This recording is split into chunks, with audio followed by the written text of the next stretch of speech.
Seja muito bem-vindo. Se você não me conhece, eu sou a Karina Abi. E a gente já tá na segunda parte dos devocionais Tempo de Florescer. Se você tá acompanhando aqui, você viu que a primeira parte foi Transition Time, com 16 devocionais. E agora a gente tá para Everything's New, tudo é novo, com mais 16 devocionais. Você já conhece o meu caderno, tem devocionais aqui. Eu não ensaiei para fazer esse vídeo, então peço um pouquinho de paciência para você. Eu vou só compartilhar as coisas que estão escritas e eu espero que possa falar ao seu coração.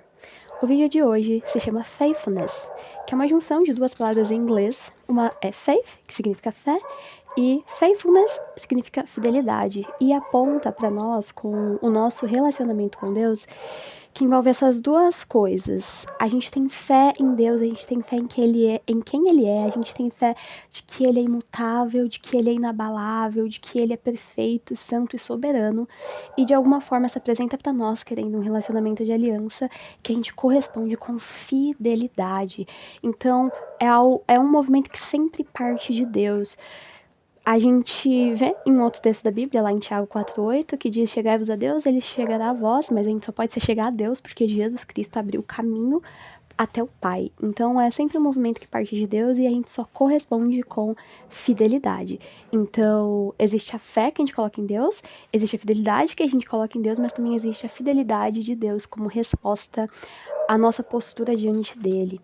Através do sacrifício de Jesus Cristo e da nossa fé nesse sacrifício, quando a gente crê que ele é filho de Deus, a gente tem acesso à vida eterna quando partirmos dessa terra. Mas enquanto a gente caminha na terra, a gente pode desfrutar sim das bênçãos de Deus, daquilo que Deus preparou para nós na terra, à medida que a gente constrói um relacionamento de fidelidade.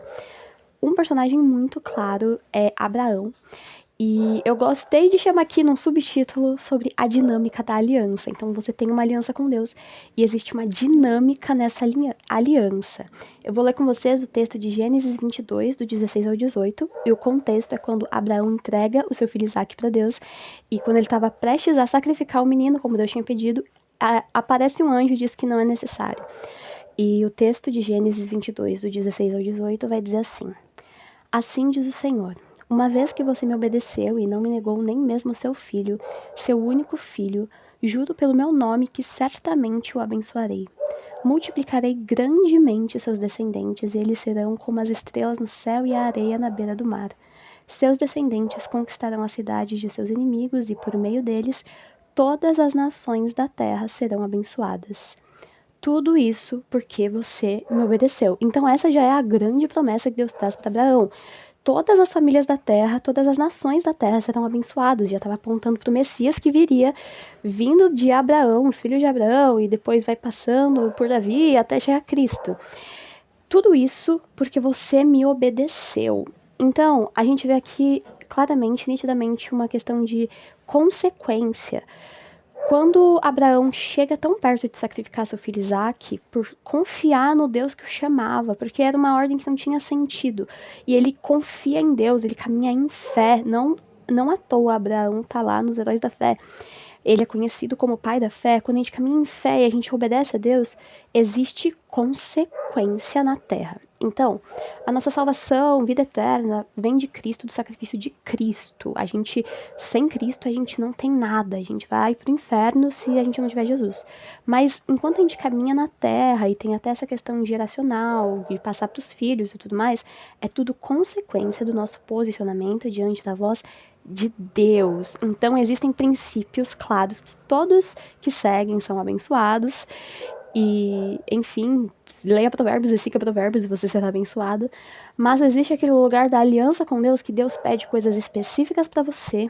E se você obedece, você colhe a consequência. Mas é sempre bem pesado, nos leva além dos nossos limites, nos leva a reconhecer que é só Jesus na nossa vida, literalmente.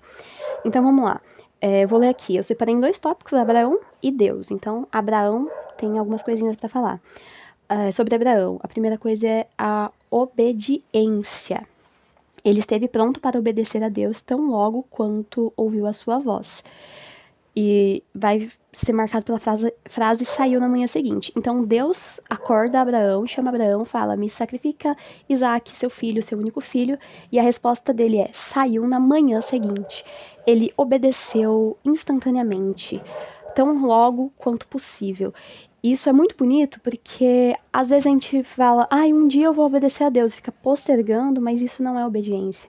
Obediência é, Deus me mandou fazer algo, eu faço algo imediatamente. Segunda coisa, fé na promessa, no caráter e na fidelidade de Deus. Então, Abraão, muito mais do que seguir uma ordem, como um soldado ou um robô, ele creu na promessa, no caráter e na fidelidade de Deus. Ele sabia que voltaria com o menino. Então, Abraão chama Isaac, pega todos os aparatos para o sacrifício, menos o cordeiro, e ele leva alguns servos com ele, e ele fala assim, eu vou com o menino, vou adorar a Deus lá em cima, e depois eu vou voltar com o menino. No versículo 5 vai falar isso. Então, Abraão sabia que ele voltaria com o menino, porque Deus prometeu que através daquele menino haveria a promessa da continuidade geracional de Abraão. Por que que ele fez? Assim, não tem sentido, sabe? Não tem sentido. Mas por quê? Porque ele conhecia o Deus que o chamou. Ele conhecia o Deus que lá no capítulo 12 falou, sai da tua terra, da tua parentela. Então aqui a gente vai ver, fé na promessa, no caráter e na fidelidade de Deus. Ele não mente.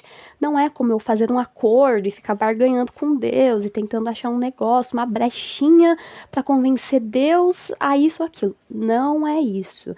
Se Deus já tinha proferido uma palavra, Abraão creu que Deus não voltaria atrás e agiu conforme a ação que Deus tinha mandado ele fazer naquele momento, e se não fosse o anjo de Deus impedi-lo, ele executaria até o fim, certo? E mais uma coisa, amar a Deus acima de todas as coisas, submeter seus sentimentos, sua razão e seu conforto à soberania de Deus. Isaac é citado como seu filho a quem você tanto ama. Então era um lugar que tocaria na estrutura de Abraão. E aí vai dizer, amar a Deus acima de todas as coisas. Eu vou dizer, no caso, né? Eu que escrevi essa parte. Amar a Deus acima de todas as coisas, submeter seus sentimentos, sua razão e seu conforto à soberania de Deus. E em contrapartida, a gente tem aqui a parte de Deus, a forma como Deus age. A partir da fidelidade de Abraão, confirmou a sua promessa. Deus confirmou a sua promessa. O cumprimento da promessa de Deus estava vinculado à fidelidade de Abraão à aliança. Tudo isso porque você me obedeceu, certo? Aí vamos para um outro texto que também tá aqui, que é sobre a paciência de Abraão. E eu vou ler bem rapidinho as coisas que ainda faltam, porque eu acho que o que mais importa é a gente entender que Deus é fiel àquilo que ele fala, e quando a gente crê em quem ele é, a gente consegue fazer o que ele diz, porque não faz sentido. E aí a gente continua confiando em quem ele é, e não no que ele pode fazer por nós, ou qualquer coisa que possa passar com o tempo, ou com o soprar de um vendaval. A gente crê em quem ele é e continua caminhando em fé. Eu vou ler aqui 2 textos que estão em Hebreus 6. Lá fala um pouquinho de Abraão. Hebreus 6, versículo 15, vai dizer assim: Então Abraão esperou com paciência e recebeu o que lhe fora prometido. Versículos do 17 ao 19. Deus também se comprometeu por meio de um juramento para que os herdeiros da promessa tivessem plena convicção de que ele jamais mudaria de ideia. Então Deus jurou, se comprometeu, para terem plena convicção de que ele jamais mudaria de ideia. A promessa e o juramento não podem ser mudados, pois é impossível que Deus minta. É sobre o caráter de Deus. Portanto, nós que nele nos refugiamos, estamos firmemente seguros ao nos apegarmos à esperança posta diante de nós. Essa esperança é uma âncora firme e confiável para a nossa alma. Ela nos conduz até o outro lado da cortina para o santuário interior. Então vamos lá. Nós e Deus, cada um tem uma parte. Eu não posso fazer a parte de Deus e Deus não vai fazer a minha parte. A parte de Deus que é destacada nesses textos é a imutabilidade. Deus se compromete por juramento, ele jamais muda de ideia. Esse devocional aqui, Tempo de Florescer, vem a partir de um jejum, e Jesus me deu um calendário e me disse, de tal a tal ano você vai estar passando pelo tempo de florescer, e esses devocionais eu fui escrevendo ao longo do caminho. Se Deus me disse, de tal a tal ano você vai florescer, eu não vou estar fazendo nada além de florescer. E não é porque, ai, eu sou um alecrim dourado, eu sou o lírio do vale, a flor do campo, qualquer coisa assim. Mas se Deus proferiu uma palavra e deu um tempo determinado para a minha pessoa, ele vai cumprir. Entende? Então, aí entra aquele relacionamento de fé e fidelidade. Se eu continuo fiel a Deus, ele cumpre tudo. E é algo que ele não volta atrás, tá bom? O juramento de Deus não volta atrás. Então, pensa na sua vida, se Deus já te prometeu alguma coisa específica, ele não volta atrás, tá bom? E aí, do outro lado, nós plena convicção de que herdaremos a promessa, porque ele jamais muda de ideia. A gente tem que ter plena convicção. Se Deus nos prometeu algo, ele vai nos acompanhar no caminho até a gente ter aquilo que ele nos prometeu. Mais uma coisa sobre nós. Nos refugiamos nele e estamos firmemente seguros ao nos apegarmos à esperança que ele pôs diante de nós. Então, ele é o nosso refúgio. Essas promessas, essas coisas que Deus promete, não é sobre as coisas, não é sobre os lugares que ele quer nos colocar. É sobre nós nos refugiarmos nele. Então a gente fica super escondidos em Deus, porque apenas o Deus que nos prometeu é capaz de nos cumprir. São coisas que a gente não consegue por esforço humano e muito menos por favor de outras pessoas. É algo que só ele pode cumprir. E tantas vezes esse lugar de nós nos refugiarmos nele é pra gente ser transformado de dentro para fora até o dia que a gente tá pronto para receber o cumprimento da promessa. Então, não é um plano de desenvolvimento pessoal. Não é algo que eu vou fazer, correr, estudar, fazer acontecer. Na realidade, esses lugares de concerto com Deus, promessa com Deus, aliança com Deus, a gente se refugia nele porque ele mexe na estrutura para receber a promessa. Então, Deus tem prazer mais do que na promessa em si, quando a gente olha de uma perspectiva de um relacionamento pessoal com Deus. Deus quer mexer na nossa estrutura e a gente se refugia nele. E mais uma vez, a expressão lindíssima de Hebreus 6, que vai falar âncora firme e confiável para a nossa alma.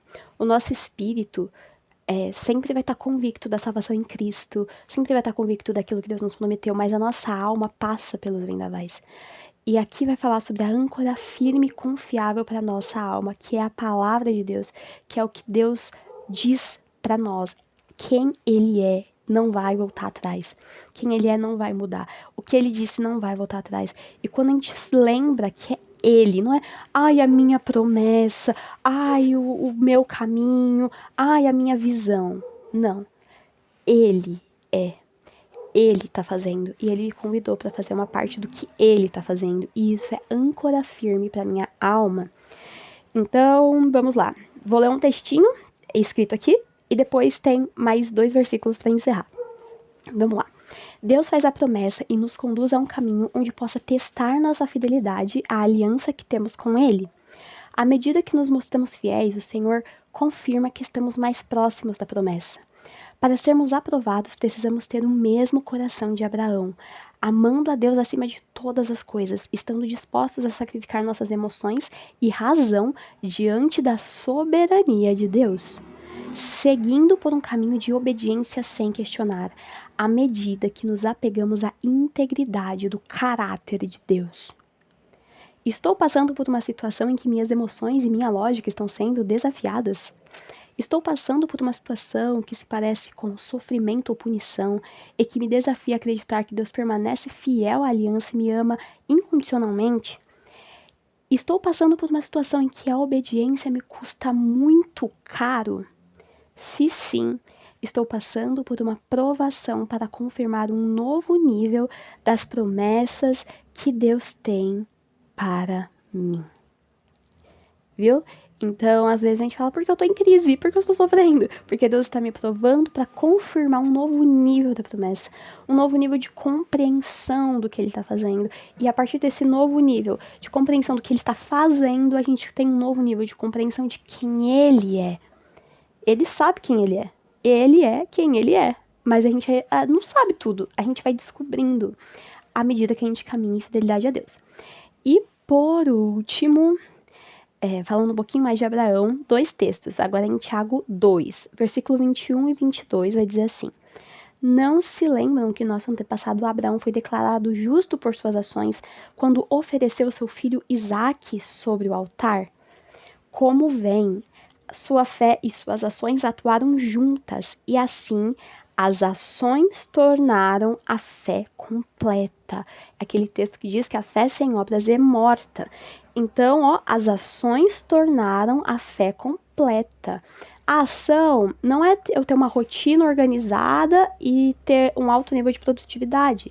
A ação é quando Deus me manda fazer algo e eu faço o movimento que Deus me disse. Você vê como é diferente? Não é algo sobre produtividade. Vou trabalhar bastante, vou fazer bastante coisa para parecer que eu sou muito crente. Não, não, não, não. Existe esse lugar. As escrituras nos apontam o caminho, a conduta cristã, só que existem pontos específicos da jornada que Deus nos manda fazer coisas específicas e as ações tornam a nossa fé completa. A fé não é algo interior, sabe? Não, a fé é algo que se manifesta em obras, em ações. E agora Tiago 2:23, ele até foi chamado de amigo de Deus. Não sei se você sabe, mas esse canal aqui eu tô chamando nessa estação, nesse momento, de diário de bordo de uma amiga de Deus.